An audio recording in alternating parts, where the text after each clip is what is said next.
ಅನೀಶು ನಾನು ಒಂದು ಕಥೆನೇ ಇದೆ ಈ ಸಿನಿಮಾ ಮಾಡೋದಕ್ಕೆ ಹಿಂದೆ.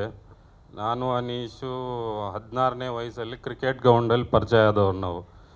ಸಿನಿಮಾ ಮಾಡೋದು ಆಗ ಉದ್ದೇಶ ಇರಲಿಲ್ಲ. ಅನೀಶು ಕ್ರಿಕೆಟ್ ಪ್ಲೇಯರ್ ಆಗಬೇಕು, ಉದ್ದೇಶ ಅದೇ ಇರುತ್ತಲ್ಲ ಕ್ರಿಕೆಟ್ ಗ್ರೌಂಡಲ್ಲಿ ಎಲ್ಲರೂ ಕ್ರಿಕೆಟ್ ಪ್ಲೇಯರ್ ಆಗಬೇಕಂತ. ಸರಿ, ಅಲ್ಲಿ ಕಟ್ ಮಾಡಿದ್ರೆ 22ನೇ ವಯಸ್ಸಲ್ಲೂ 22 ಇಯರ್ಸ್ ಏಜಲ್ಲಿರಬೇಕು. ಸರಿ, ಅನೀಶ್ ಸಡನ್ನಾಗಿ ನಾನು ಮಾಡ್ಲಿಂಗ್ ಹೋಗಬೇಕು, ಯಾವ ಕಾಲೇಜ್ ಚೆನ್ನಾಗಿರುತ್ತೆ ಅದಕ್ಕೆ ಅಂತ ಕೇಳಿದಾಗ ನಾನು ಅಲ್ಲೇ ಸ್ವಲ್ಪ ಓದಿ ಸ್ವಲ್ಪ ಮುಗಿಸ್ಕೊಂಬಂದಿದ್ದೆ. ಅದರಿಂದ ಅನೀಶ್ಗೆ ಅಲ್ಲಿ ಬಾಲ್ವಿನ್ ಸಜೆಸ್ಟ್ ಮಾಡಿದೆ.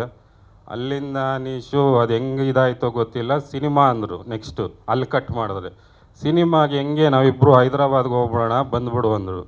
ಸರಿ, ನಾನು ರೆಡಿ, ಇನ್ನೇನು ಬಂದುಬಿಡೋಣ ಅಂತ ನಾನು ಡಿಸೈಡ್ ಮಾಡಿದಾಗ ಮನೆಯಲ್ಲಿರುತ್ತಲ್ಲ ಒಬ್ಬರು, ಅದೇ ಈ ಸಿನಿಮಾಲಿದ್ದಂಗೆ ತಂದೆ ಪಾತ್ರದಲ್ಲಿ ಕಾಣಿಸ್ಕೊಳ್ತಾರೆ ನಮ್ಮ ತಂದೆನೂ ಒಬ್ಬರು. ಅದು ಬೇರೆ ಮಾತುಗಳೆಲ್ಲ ಬಂದು ಅಲ್ಲಿಗೆ ಸ್ಟಾಪ್ ಆಯ್ತು ಸಿನಿಮಾ ನಂದು. ಅನೀಶ್ ಹೋಗಪ್ಪ ಬರ್ತೀನಿ ಅಂತ ಅನೀಶ್ ಟ್ರಾವೆಲ್ ಅಲ್ಲಿಂದ ಹೈದ್ರಾಬಾದಲ್ಲಿ ಅನೀಶ್ ಅವ್ರದ್ದು ಶುರುವಾಯಿತು ಜರ್ನಿ. ಸರಿ, ಹಂಗೆ ನಂಟು ಮಾತ್ರ ಇಟ್ಕೊಂಡಿದ್ದೆ ಅನೀಶ್ ಅವ್ರ ಜೊತೆ. ಸರಿ, ಒಂದು ದಿವಸ ಹಿಂಗೆ ಚಾಮುಂಡಿ ದೇವಿ ದರ್ಶನಕ್ಕೆ ಹೋಗುವಾಗ ಮುಂಚೆನೇ ಮಾತಾಡಿದ್ವಿ. ಅಲ್ಲಿ ಸ್ಕ್ರಿಪ್ಟ್ ಬಗ್ಗೆ ಹೇಳಿದ್ರು, ತಾಯಿ ಚಾಮುಂಡಮ್ಮ ದರ್ಶನಕ್ಕೆ ಹೋದಾಗ. ಅದು ಇಷ್ಟ ಆಗಿ ಅಲ್ಲಿಂದ ಸಿನಿಮಾ ಸ್ಟಾರ್ಟ್ ಮಾಡೋಣ ಅಂತ ಇದು ಮಾಡಿದ್ವಿ. ಈ ಭಾವಪ್ರೀತ ಅನ್ನೋದು ಹೆಸರಿಂದೆ, ಅದರ ಭಾವಪ್ರೀತ ಅರ್ಥ ಬಂದು ಬ್ರಹ್ಮಾಂಡದಿಂದ ಪ್ರೀತಿಸಲ್ಪಟ್ಟವರು ಅಂತ. ಸೊ ಆ ಹೆಸರು ಪ್ರೊಡಕ್ಷನ್ ಹೆಸರು. ಸೊ ಸಿನಿಮಾಗೆ ನಿಮ್ಮ ಪ್ರೀತಿ ಸಿಗೋ ಆಗ್ತಾನೆ ನಾವಿನ್ನು ಮೇಲೆ ಬರೋದು. ಸೊ ಆ ಹೆಸರನ್ನ ಇಟ್ಕೊಂಡೆ ಪ್ರೊಡಕ್ಷನ್ ಹೆಸರಿಗೆ. ಇನ್ನು ನಾನು ಬರೋ ಉದ್ದೇಶ ಏನಿತ್ತು ಅಂದರೆ ಅದೇನೋ ಗೊತ್ತಿಲ್ಲ, ನಂಟಿತ್ತಲ್ಲ ಅನೀಶ್ ಜೊತೆ, ಅದು ಹೇಳ್ಕೊಂಬಂತು. ಆದರೆ ಅವ್ರು ಹೀರೋ ಆದರೂ ನಾನು ಪ್ರೊಡ್ಯೂಸರ್ ಅದೇ, ಅಷ್ಟೇ ಡಿಫ್ರೆನ್ಸ್ ಇಷ್ಟೇ ಇರೋದು. ಆದರೆ ಸಿನಿಮಾ ಬಂದೆ ಲಾಸ್ಟ್ಗೆ ಈ ರೀತಿ ಬಂದೆ.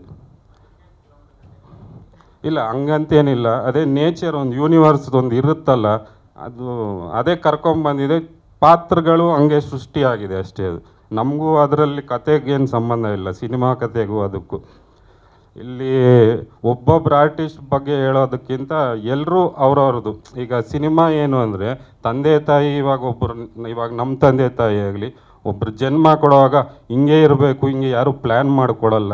ಸಿನಿಮಾನೂ ಹಂಗೆ, ಕತೆ ಬಂದಾಗ ಈಗ ರಾಜೀವ್ ಸರ್ ಆಗಲಿ ಅವ್ರವ್ರ ಪಾತ್ರಕ್ಕೆ ಅವ್ರವ್ರ ಸಿನಿಮಾನೇ ತೊಗೊಂಬಿಡುತ್ತದು ಪಾತ್ರ. ಅದು ಒಂದು ಕತೆ ಸೃಷ್ಟಿಯಾದಾಗ ಪಾತ್ರ ಅದನ್ನು ಸಿನಿಮಾನೇ ಕೇಳುತ್ತೆ, ಅದು ಸಿನಿಮಾ ತೊಗೊಳುತ್ತದು.